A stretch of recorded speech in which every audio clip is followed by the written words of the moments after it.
You're listening to That Home Loan Hub. I'm Zibuni Solimova, here to make home loans and property investing simple, smart, and stress-free.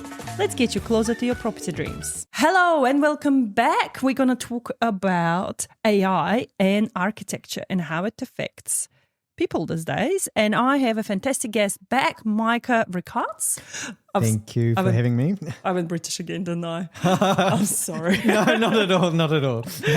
Micah, thank you so much for coming back. In the last episode we've discussed, we're going to touch on the future of architecture and AI and what it's going to look like, really, because these days a lot of people are worried that they're going to get redundant because, you know, the rise of the technology. It's kind of we're on the cusp of something and we don't know how big it is going to be. Yeah. So are you worried for your job? I'm not worried for my job, but I'm sure it's going to shape my job. And there's definitely some training that I'm going to need to do to work out how to best use and grapple with AI and the building industry. Yeah. Okay, awesome. Well, hit me with it. Are you currently using AI? I use it in a small capacity. So a big part of my job that I alluded to in the previous episode is actually managing a building process, managing people and the things that go wrong and the things that go right and finances and all of that kind of thing. So this is a huge part of my job.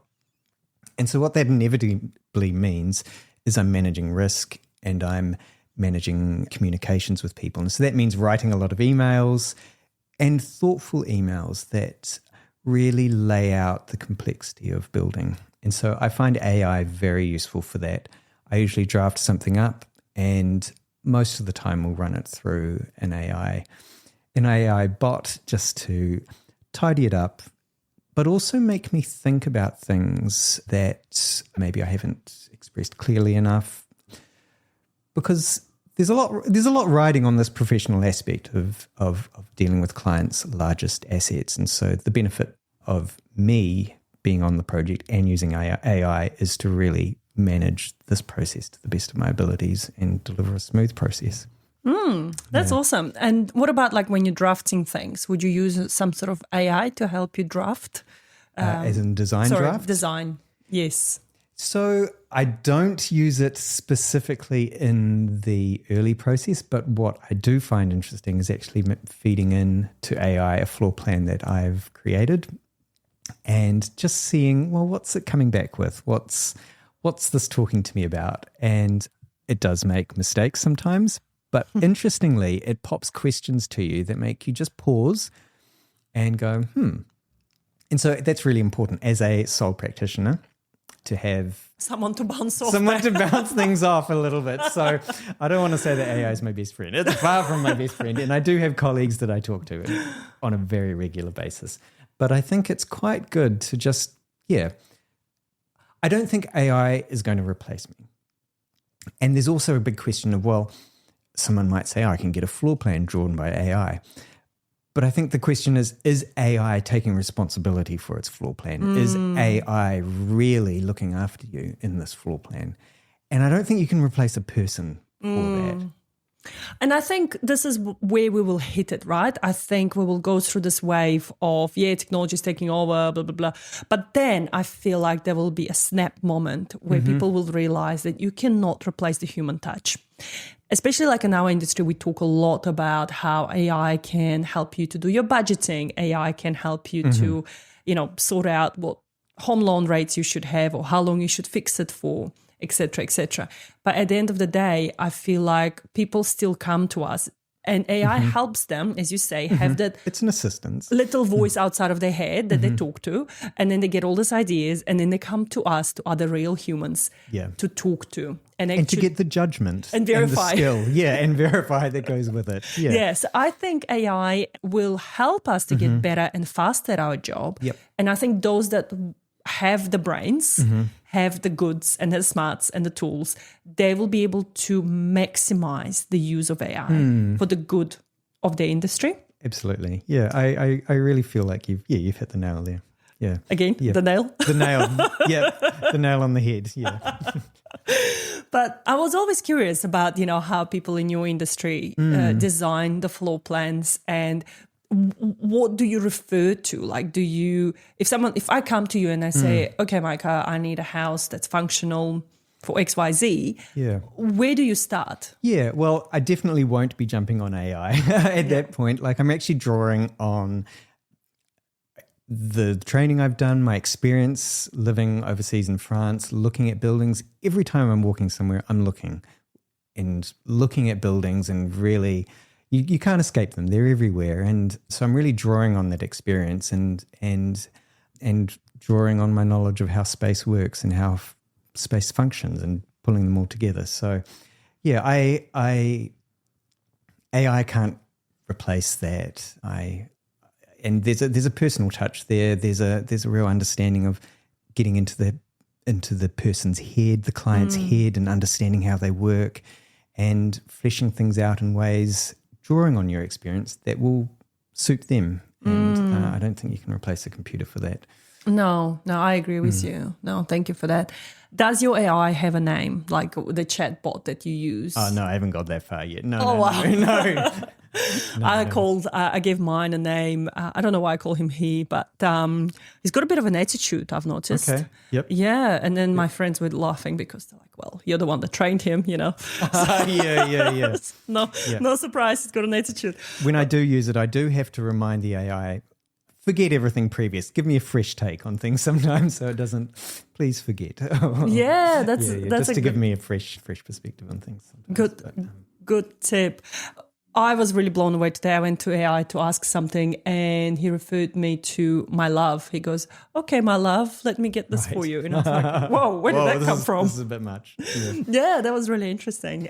There is one area actually where AI will be more and more useful, and that's in creating visualizations of plans for clients, so they can really understand the spaces that are being created for them. And so it is hard to understand 2D floor plans, and so being able to have an image of something gives a client confidence, understanding. You're able to troubleshoot things when it's early on in the planning phase, so avoiding a costly mistake later down the line. So we can give clients confidence when they have their 3D imaging that enables them to walk through a space and get a feel for it.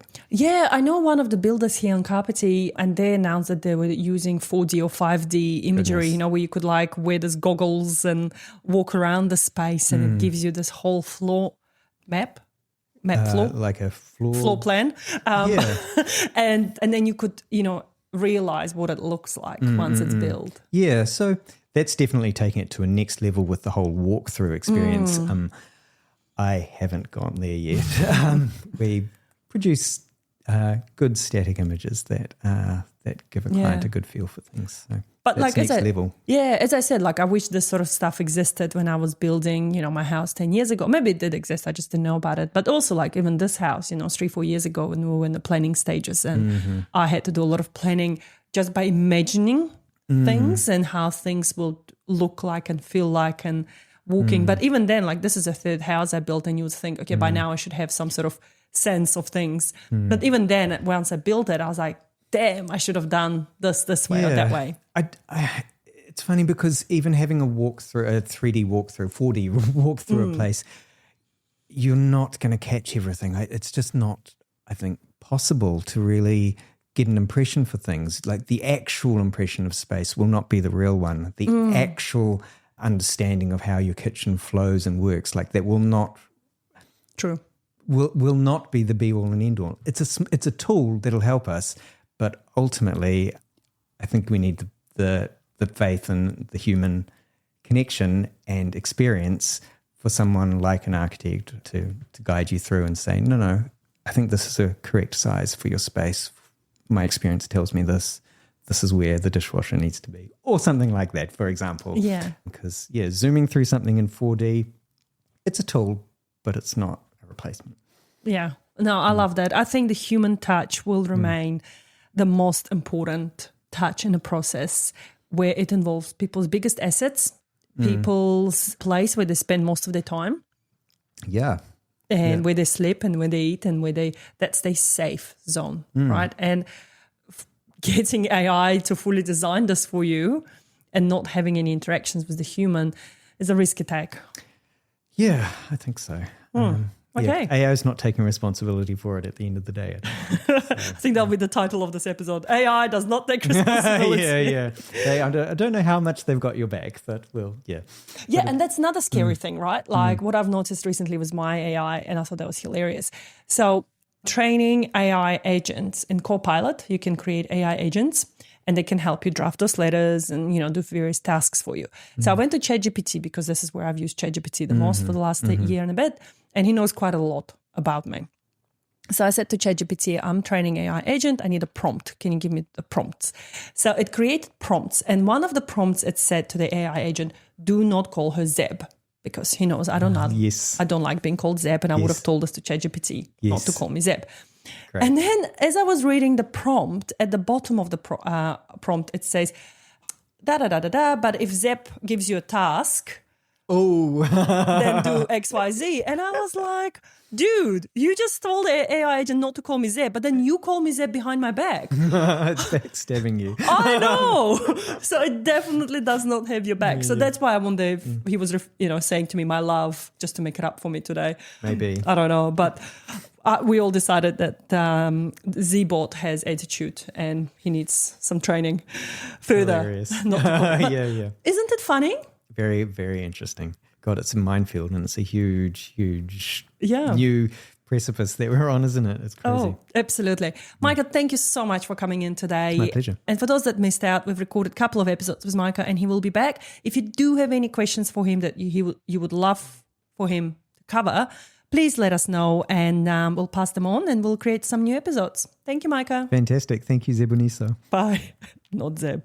Yeah, I was careful. And that's a wrap on That Home Loan Hub. Don't forget to hit subscribe and join me next time for more property tips and tricks. Your next smart move starts here.